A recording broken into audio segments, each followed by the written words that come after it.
হামের প্রাদুর্ভাবে এবং তৎকালীন সরকারের এবং স্বাস্থ্য উপদেষ্টার অবহেলার কারণে 800 শিশুকে হত্যা করা হয়েছে। এটাকে সবাই বলে মৃত্যু, আমি বলি হত্যা করা হয়েছে। এই হত্যার দাবিতে এই 800 শিশুর মধ্যে অনেক শিশুর গার্ডিয়ান বিচারের জন্য থানায় মামলা করেছে, কোর্টে মামলা করেছে, কিন্তু সব মামলা খারিজ করে দেওয়া হয়েছে, তাদের কোনো মামলা নেওয়া হয় নাই।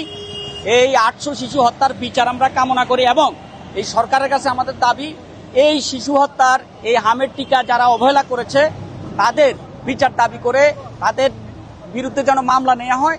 এই মামলা নেওয়ার জন্য আজকে আমাদের অহিংস অবস্থান। কতক্ষণ অবস্থান করব সেটা না, আমরা আসলে অনেকক্ষণ থেকে অবস্থান করছি, আমরা আরো অনেকক্ষণ থাকব। আজকে আমরা থাকব এবং আমাদের এই কর্মসূচি ভবিষ্যতে যদি সরকার আমাদের এই দাবি না মেনে নেয়, আমরা ভবিষ্যতে আমাদের কর্মসূচি চলমান রাখব। মামলা যারা করছেন আপনারা তো সেগুলি এই অনলাইনে দেখেছেন, আপনারাই নিউজ করছেন। এই বাদী যারা গেছে তাদের থানায় মামলা নেওয়া হয় নাই, কোর্টে মামলা নেওয়া হয় না, মামলা বারবার খারিজ করে দেওয়া হচ্ছে। হ্যাঁ, তাদের মধ্যে অনেকেই সকাল থেকে আমাদের সাথে ছিল। আমাদের আসলে প্রোগ্রামটা সকালে করার কথা, তো অনেকেই আসছে, অনেকে চলে গেছে, তাদের আত্মীয় স্বজন অনেকে এখানে আছে, তারাও আসতেছে, আর অনেকে আসতেছে, আরো অনেকে আসবে, অনেকেই অন দ্য ওয়েতে আছে। আমরা আমাদের অবস্থান ধীরে ধীরে আমরা মনে করি যে আরো যারা ভিকটিম তাদের আত্মীয় স্বজন আরো এখানে এসে উপস্থিত হবে।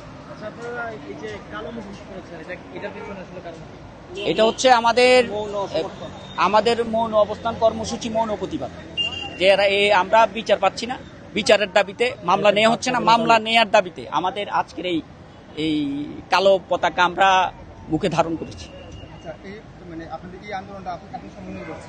জি না, আমাদের যারা এই ভিকটিম তাদের আত্মীয় স্বজন এখানে রয়েছে।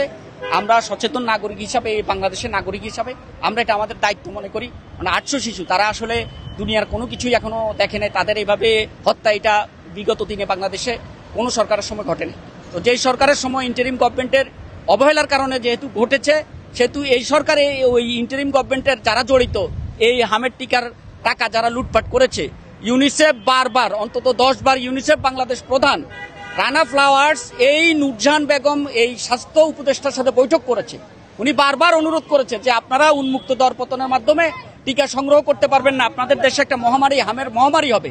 সেটাই হয়েছে এবং সেগুলি আপনারা এই বিভিন্ন মিডিয়ার মাধ্যমে আপনারা জানতে পেরেছেন, আপনারা জানেন, আপনারা মিডিয়ার লোক, আপনাদের কাছে আপনাদের অবশ্যই নলেজ আছে।